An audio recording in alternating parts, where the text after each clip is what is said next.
The shuttle's hull rattled as it cut through the dense, ionized gases of the nebula.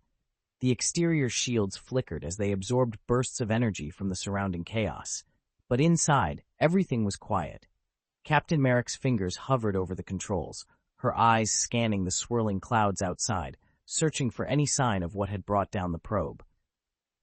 "Shields are holding," Dr. Kira Orlis said from the co-pilot's seat, her voice steady but filled with a hint of tension. "But we're getting a lot of interference. Sensors are practically useless in here." Marik nodded, not taking her eyes off the shifting currents outside the viewport. "We won't need sensors if we get close enough." "That's the spirit," Orlis muttered, her lips curving in a dry smirk. "No need to know what's trying to kill us when we can see it up close." One of the security officers behind them shifted uncomfortably, the tension in the shuttle thickening with each passing minute. Marik, however, felt the pulse of the nebula in her bones now, like a heartbeat syncing with her own. They were moving closer to the source, closer to whatever had destroyed the probe.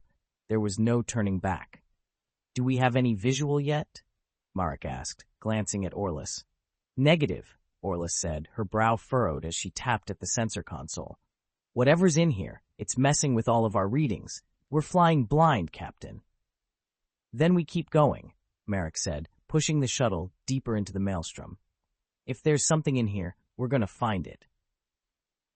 The clouds of gas thickened around them, tendrils of glowing blue and violet energy licking at the shuttle's shields. The sensors continued to flicker, barely able to make sense of the environment, but the crew pressed forward, determined to uncover whatever lay at the heart of this anomaly. Minutes stretched on in silence, broken only by the occasional burst of static from the shuttle's comms. Then, out of the haze, something flickered. A faint light in the distance, pulsing in rhythm with the energy waves that permeated the nebula. "There," Orlis said, leaning forward. "Do you see that?" Marik squinted. The light was faint, but growing steadily brighter, the closer they got. It was the same pulse they'd seen on the Vanguard's probe feed. Now, it filled the view ahead, no longer just a shimmer, but a distinct shape, something mechanical, glowing with an ethereal light. "I see it," Marik said, her voice barely above a whisper. She slowed the shuttle's speed, drawing them cautiously toward the light. As the shuttle approached, the structure came into full view. It was massive, a sprawling complex of dark, alien metal floating within the nebula like a sleeping titan. The architecture was unlike anything Marik had ever seen. Smooth, curved edges interwoven with jagged spikes of metal, pulsing with energy from within. The whole thing radiated a quiet, dangerous power. "That's no natural formation," Orlis breathed, her eyes wide with awe. "What the hell is it?" Marik shook her head, her own mind racing. "We don't know yet, but we're going to find out." "Captain, I'm detecting another energy spike," one of the security officers called out from the back. "It's coming from the structure. Could be defensive." "Keep your eyes on the shields," Marik ordered. "We're not backing down unless we have to." As they inched closer to the structure, a series of lights along its exterior began to flicker in sequence, as though reacting to their presence.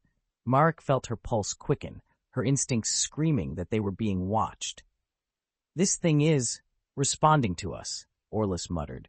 "Or it's been waiting for us," Marik replied, her grip tightening on the controls. "Hold on," Orlis said, frowning at her console. "I'm detecting something strange inside the structure. Faint life signs, but they're erratic, almost like..." "Like what?" Marik asked. "Like they're trapped in some kind of stasis," Orlis finished, head, her voice low.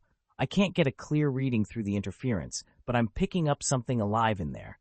Or at least, something that used to be alive." Marik's mind whirled. Stasis? Had this structure once belonged to a long-dead civilization, or was it still active, harboring some unknown intelligence? Either way, they were getting too close to ignore. "Bring us in for a closer look," she said. The shuttle glided toward the structure, its lights reflecting off the gleaming surface of the alien metal. As they approached, a docking bay on the side of the structure suddenly came into view, opening slowly like a mouth inviting them inside.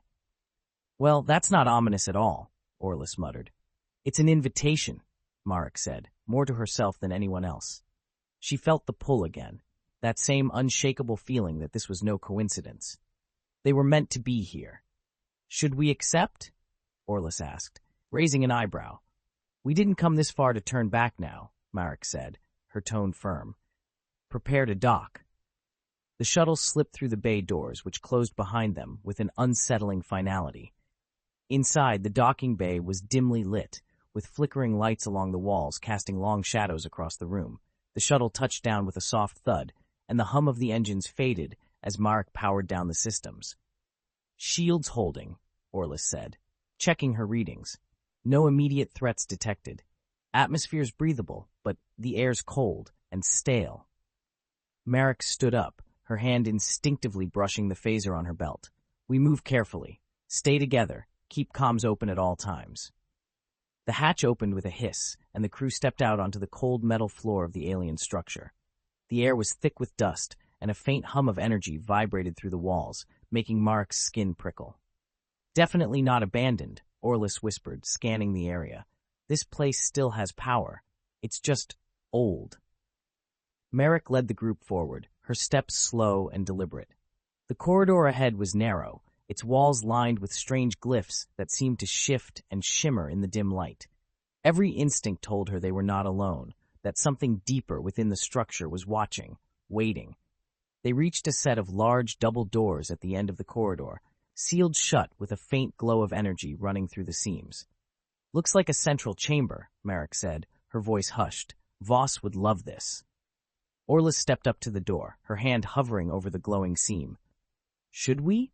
We came for answers, Marik said, her heart pounding in her chest. Let's see what's inside. Orlis tapped a control on her scanner, and the doors slid open with a deep, metallic groan. Beyond the doors was a vast, circular chamber, filled with rows of towering pillars that stretched up into the shadows above. At the center of the room was an elevated platform, bathed in a dim, pulsating light. But what drew Marik's gaze was the figure lying on the platform. It was humanoid, but unlike any species she had ever seen. Its skin was a pale, metallic hue, its body covered in intricate armor that seemed fused to its very flesh. Its eyes were closed, its face peaceful, almost serene, but the faint rise and fall of its chest told Marik that it was alive, trapped in some kind of deep, unnatural sleep. Stasis, Orlis whispered, her voice filled with awe. This being, it's still alive. Marik approached cautiously, her mind racing with questions. Who was this? What were they doing here? And why had the structure drawn them in? Before she could reach the platform, a deep, resonant voice echoed through the chamber, sending a chill down her spine. You should not have come here. Marik froze, her heart pounding in her chest. The voice wasn't coming from the figure on the platform. It was coming from everywhere, reverberating through the very walls of the structure. Orlis's eyes widened in alarm. Did anyone else just... Who are you? Marik called out, her voice steady despite the growing sense of dread creeping over her. There was no answer, only a low, rumbling hum that filled the chamber. And then, slowly, the figure on the platform stirred. Its eyes opened, glowing with an otherworldly light. Marik's hand instinctively went to her phaser, but she didn't draw it. Not yet. The figure sat up, its movements slow and deliberate, as if waking from centuries of sleep. Its glowing eyes fixed on Marik, and when it spoke, its voice was calm but filled with power. You have trespassed upon sacred ground, it said, its gaze unwavering. The time of awakening is upon us. Marik swallowed hard, her mind racing. Whatever this being was, it wasn't just a relic of the past. It was alive, and it was warning them.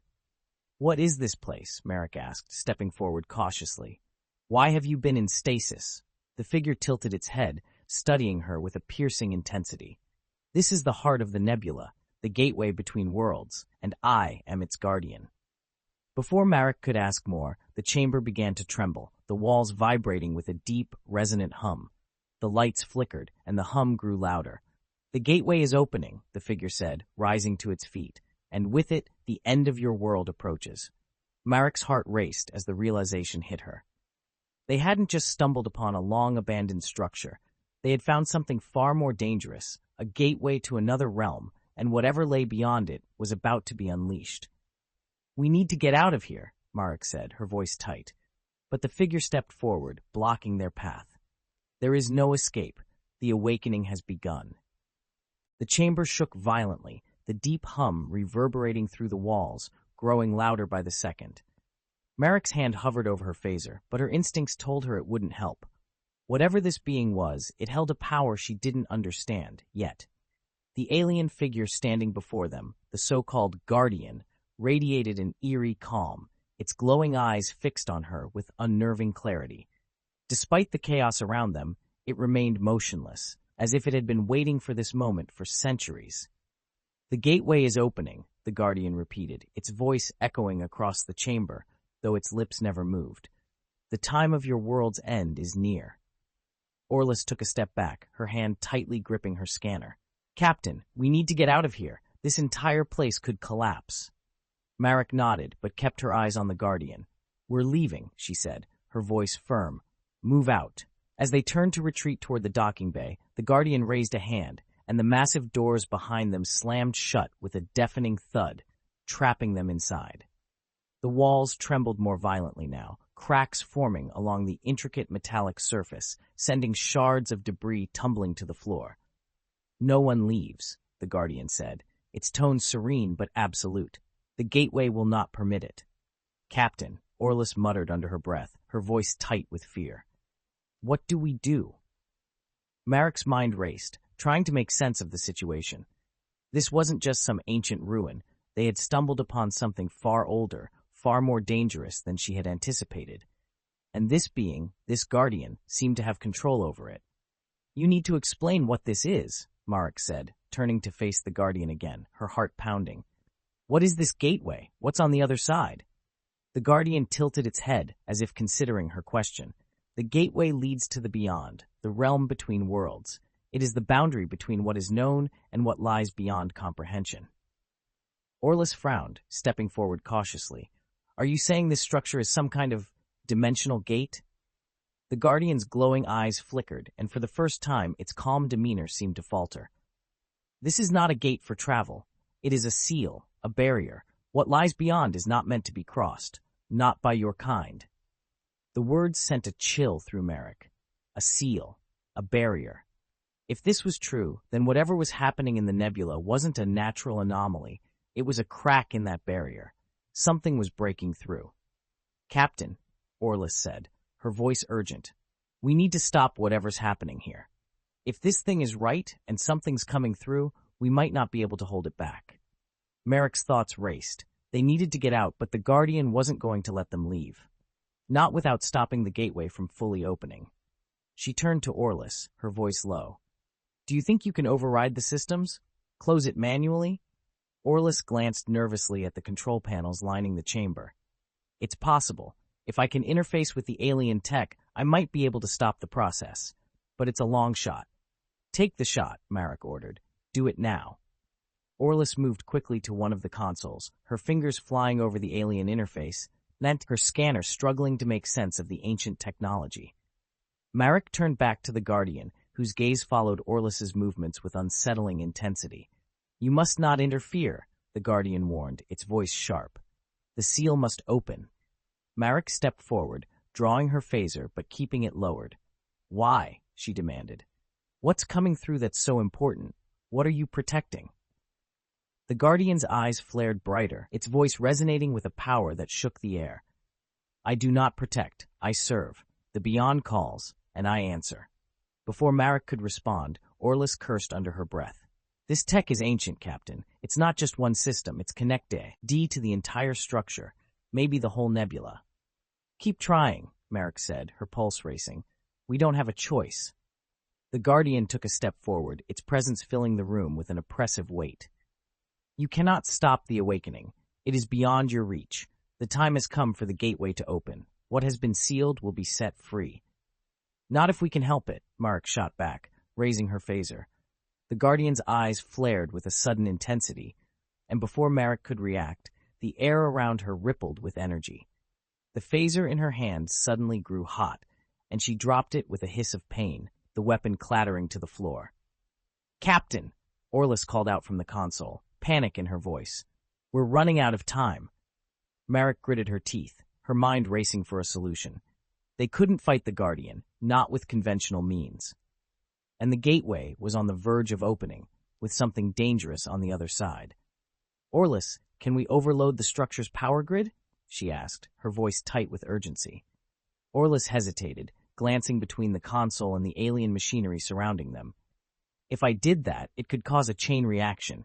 We'd blow the entire structure, and us with it. Would that stop the gateway from opening? Marik pressed. Maybe, Orlis admitted. But it's a huge risk. There's no telling what kind of power we're dealing with here. Marik made a split-second decision. Do it. Orlis's eyes widened. Captain, you realize what that means. I know, Marik said, cutting her off. But we can't let this gateway open. If something comes through, it could be the end of everything. Orlis swallowed hard but nodded, her hands moving swiftly over the alien controls. All right, overriding the power grid, now. The chamber began to vibrate even more violently as Orlis worked, the lights flickering wildly as the structure's systems overloaded. The walls groaned, and a deafening hum filled the air, growing louder with each passing second. The Guardian's eyes blazed with fury. You cannot stop it. The beyond will not be denied. Marik held her ground, her heart pounding in her chest. We'll see about that.